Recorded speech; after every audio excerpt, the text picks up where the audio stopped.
Day 9 of the 2023 African Cup of Nations Diaries. Another three matches today, and today was the final match day the final day of match day 2. So as of tomorrow, we start match day 3, and we're going to start having 4 matches per day, which is going to be very difficult to keep track of. But we're getting to the good part of the tournament now. So today we had Morocco versus DRC. That was the first match. We had Tanzania versus Zambia in the second match, and South Africa versus Namibia in the third and final match. Let's talk about Morocco and DRC, two of the top sides in Group F. I think this was the match that everybody was looking forward to. Morocco, before this match, considered by far one of the favorites of this tournament alongside Senegal and Cape Verde. Those three have been the best teams thus far. And when they started the match, I think Morocco looked sharp. I think we expected a continuation of the kind of form that they showed against Tanzania, who, to be fair, didn't look like they were interested in taking the game to Morocco, and looked quite poor. So Morocco looked sharp. They have a goal scoring chance within the first couple of minutes through Youssef N'Siri, who was a little bit clumsy throughout the match, actually, and probably messed up 4 or 5 goal scoring chances. And that's a bad omen for things to come. Because Youssef N'Siri, remember, great closing down defenders, great in the air, but if you need him to create his own goal, if you need him to be tidy in front of goal, there's in this African Cup of Nations, of all the strikers, he's going to be on the lower rung of strikers that I have confidence in. If he's on a breakaway, just him and the goalkeeper, 30 yards away, and he's bearing down on the goalkeeper, I just think he's a little too clumsy for that.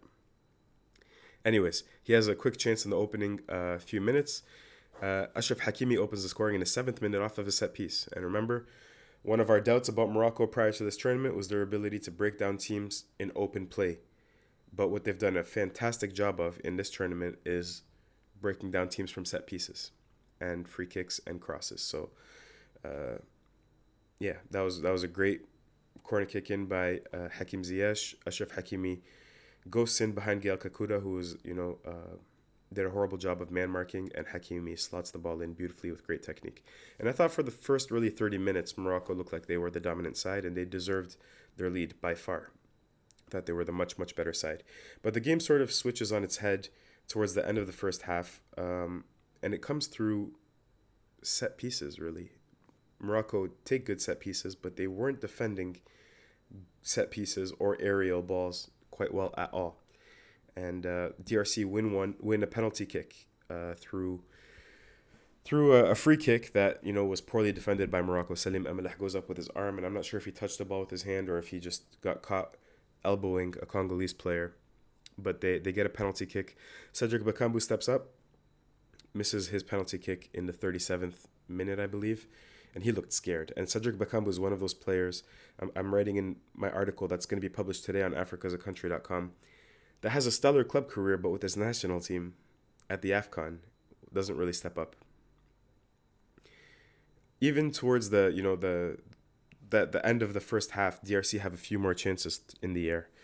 In the second half, Morocco take quick control just for a few minutes, and then the rest of the second half is all DR Congo. And we haven't seen, I think, Morocco dominated like this at this tournament, and for a few matches for sure. Mohamed Shibi, the left back, who I think he's actually a right back, and I've watched him, and I think he's actually a good player. My impression of him was mostly positive. He plays for Pyramids FC. I've watched him live this year in Algiers at the CAF Confederation Cup. But he's deputizing as a left back. He's usually a right back. Nusser Mazraoui is injured. Yahya Atiyatullah was injured. So they're deputizing with Mohamed Shibi. And he makes a few crucial mistakes in this match. He gave away the free kick that DR Congo got the penalty from. And for the goal, Mohamed Shibi gets sucked up. Chancel Mbemba's carrying the ball from defense. And to be fair to him and to be fair to the Moroccan defense, I don't think any of us were expecting a flick of the outside of the boot for Chancel Mbemba, which he does as a center half. Beautiful technique, like Luka Modric. Finds Elia Meshek, and Elia Meshek crosses a low cross, and it gets tapped in by Silas Katompa. DRC equalize. And for the rest of the game, DRC are on the front foot, and they nearly equalize again. They nearly take the lead and win this match. So, what are the things that we can draw from that kind of gameplay? First of all, in the post-match press conference, Coach Walid Regragui is talking about trying to find a justification for why his side were so good in the first half and so poor in the second half. He talked about mentality, he talked about heat, fatigue, humidity, momentum. He said it was probably a combination of all of those things. I don't think Moroccan fans want to hear the heat and humidity excuse, because the heat and humidity is tough on everybody. 90% of the players are playing in Europe on both sides. Nobody's playing in the Ivorian League or in the Equatorial Africa, where this kind of humidity prevails at this time of the year. But I do think it's a factor. It's a factor, but it's not an excuse. If you take it as an excuse, it's problematic. But we can analyze it and say, yes, this is a factor. And I do think it is a factor, but it's not an excuse. Mohamed Shibi, I think that's the last time he starts a match for Morocco at this Afcon. I think they're going to go back to Atiyatullah or Mazraoui, now that at least one of them should be fit. So his individual mistakes should be cut out in the future. Although, even Romain Saiss, even Naif Haggard made a few different mistakes as well. So it wasn't just him that was making mistakes today. I don't want to make him a scapegoat, but he did have some bad individual mistakes. Yeah, defending set pieces is a big problem for Morocco, and I'm going to be interested to see how that progresses during the tournament. I'm assuming, look, if I can notice it and other people can notice it, I'm assuming Walid Regragui can notice it, and they're going to work on that and get that fixed. And so I think, overall, I think Morocco, from what I've seen in the first half, they're still a great side, obviously. They're still one of my favorites in this tournament. But I don't think they answered some of the questions I have prior to the tournament about what happens when they have more possession of the ball, like they did, in this match. What happens when they need to break down an opposing team from open play? What happens when Youssef En-Nesyri needs to score goals? I don't think those questions are answered yet. I thought they were after the first match against Tanzania, but that's weak opposition. And then when I watched them for the first 30 to 40 minutes, I thought, you know what? Maybe I was wrong about them. But I don't feel like I'm wrong yet. I hope I'm going to be proven wrong for Moroccan people's sake, but I don't think I'm wrong yet. I think there are still some questions to be answered from this side. But overall, they have 4 points. They're through to the second round, most likely. It would take a miracle for them to be eliminated now. And I think they're going to be okay with that. They're still undefeated. They still take confidence from that. Finally, there was an incident that happened towards the end of the match that I think we need to talk about. It seemed like Chancel and Mbemba, prior to the final whistle, was talking to the Moroccan bench for a few different things. I don't know if he was talking about VAR. He seemed to be having a heated argument or discussion with the Moroccan bench. So after the final whistle, Chancel and Mbemba was praying. I'm assuming he does that after every match, pointing towards the sky and praying. The Moroccan coach, Walid Regragui, goes to him, and he has some choice words for him. And I'm assuming that this has to do with Mbemba barking to, the Moroccan bench throughout the match. Regragui shakes his hand, and he doesn't want to let go of Mbemba's hand, and he's yelling at him, and he's talking to him in a heated, passionate manner. Mbemba doesn't like that, and he's responding. He finally pulls his hand away, grabs his hand, saying, "Why are you grabbing my hand?" No. And it's just, how it is in footballers and football players, after matches and adrenaline, and they start arguing back and forth. And it should have just dissipated. Mbemba is like a really nice, wise guy. Regragui is like one of probably the better people in African football at the moment. They could have just easily went their separate ways, but no, football players have to be tough. They have to get into immediately, you talk to my coach like that? And it just gets into like this stupid, scrum. And Mbemba walks off the pitch, and a Moroccan player, I don't know exactly who it was, it might have been in the city, but I'm not 100% sure, runs after him, and apparently things carried on into the tunnel. Look, post-match, Walid Regragui said maybe it was just the adrenaline. I don't have a problem with Mbemba. Maybe it was the heat. Things just got heated, but there's no issue between us. Mbemba, however, in the mix zone, said, I'm not going to say what was said between us, but I didn't think that the Moroccan coach would use that word. And he absolutely refused to say what word it was or what exactly was said.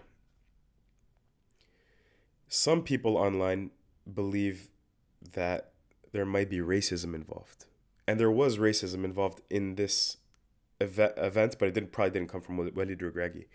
Online on Chancel Mbemba's Instagram profile, monkey emojis, poop emojis, like the usual, you know, mouth breathing, reactions and actions from people with racist tendencies. And you know how it is. It's always on Instagram with, faceless, nameless profiles with like 10 digits in their thing, and people that'll never actually speak with with their chest. But black players are unfortunately around the world, not just on the African continent. Black players around the world are unfortunately, they have to deal with racism at times whenever they didn't even, I was gonna say when they performed badly, but in his case, it was just when he got into an argument with an opposing coach.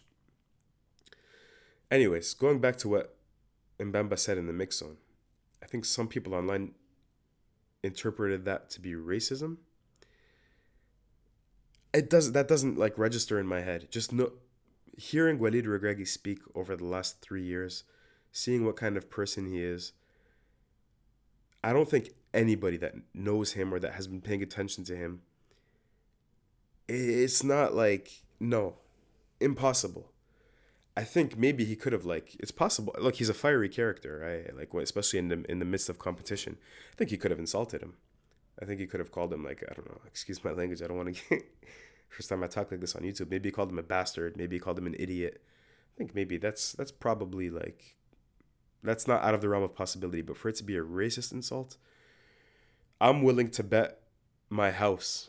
I don't own a house, but I'm willing to bet my house on the fact that Walid Regragui probably didn't insult Chancel and Mbemba with a racial insult. I'm almost certain of it, and that's not even with me knowing him.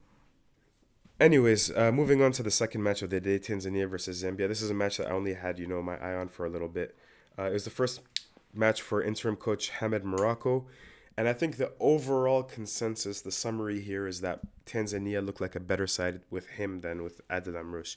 Adel Amrouche, look, what you have to understand about Adel Amrouche is that he's a character. He is somebody that is headstrong, is not scared of anybody, very direct, and at times that can galvanize a group and get them behind you, and at times I think that can separate a group. And from what I know from the Tanzanian national team, apparently, Adel Amrouche lost the locker room, especially with star players like Mbwana Samata, Simon Msuva, Hamid Mao, players like that. Mbwana Samata, the iconic player for Tanzania, was not even called up to this African Cup of Nations by Adel Amrouche in the first list that he sent over to CAF. It was only really with the intervention of the federation and with other people that are influential around this national team that Mbwana Samata was called up at the last minute, really. And so, again, he's not scared of making brave decisions, like calling up like some non-league players from England to play in this national team. But when you lose influential players, you can lose the locker room. And I think that's what happened here with Adel Amrouche, especially when you don't get the results that go your way. If you do that and you get the results that go your way, people are going to follow you. But, when they lost to Morocco in such a poor fashion, I think he lost some of the locker room. So anyways, Adel Amrouche was suspended by CAF, fired by the Tanzanian Federation. Tanzania, I thought, looked good out of possession in terms of their structure. And actually, the goal comes from Samata and from Msuva, so two players that were sort of discarded by Adel Amrouche. And they took a lead at the beginning, but Zambia clawed their way back in. Zambia, I thought, looked really... It's the same thing for Zambia every single time. Their front three are so talented. I thought Patsindaka missed a few chances, a little bit sloppy from what I saw. But overall, I think a 1-1 draw was probably a fair result. I think Tanzania are heartened by it. They're not eliminated from this competition yet. And Zambia now have 2 points, and everything rests on if they can either at least get a draw against Morocco, or if they could shock the world and maybe grab 3 points. And finally, last game of the match was South Africa versus Namibia. South Africa line up with 8.5 Sundowns players. So 8 Sundowns players plus Percy Tau. And on the continent, sometimes we talk, as journalists, say, man, why don't South Africa just line up the Sundowns 11 and naturalize Peter Shalulile or whatever? But that wouldn't work today because they're playing against Namibia. But honestly, I think it could work. Like Sundowns, you could see even today the passing patterns, the chemistry that the players have between one another, it was so smooth. And Temba Zwane, what a fantastic player. He has a brace in this game, and he was really the man of the match and the technical leader alongside Tao. Tao, by the way, scores the first goal, which is a penalty kick, and redeems himself after missing a penalty kick against Mali. And Temba Zwane, what I like about Zwane in particular, I think they call him Mshishi in South Africa, he's one of those attacking midfielders that his running is one of his weapons, you know? It's kind of like Ross Barkley, uh, maybe like a young Frank Lampard as well. His movement is an asset, you know? It's not just like his passing, it's not just his creativity, his movement as well. And I think that's something that can be very, very valuable, even though he's 34 years old, but his legs are fresh. Uh, so yeah, I thought South Africa looked fantastic. 4-0 is a great scoreline. First time any team scores 4 goals in the African Cup of Nations. And when they played against Mali, I think it was Hamari Traore, the Mali captain, that he said, this South African team's going to get out of the group. They're really good. They're going to win matches, even though Mali beat South Africa 2-0. I think people are recognizing that they play quality football. They play good possession football. And if they can continue to score goals like this, they can go deep in this competition. So I said it 2-3 months ago. I said Bafana are back, and then I cursed them. They end up losing to Rwanda, and obviously obscure, weird circumstances. I'm going to say it again. Bafana are back. South Africa, I'm sorry if I curse you again and if you lose your final match of the group stages against Tunisia, which is a possibility.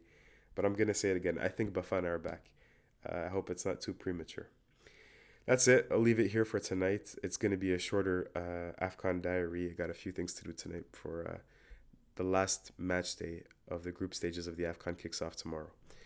Thank you for listening, and good evening.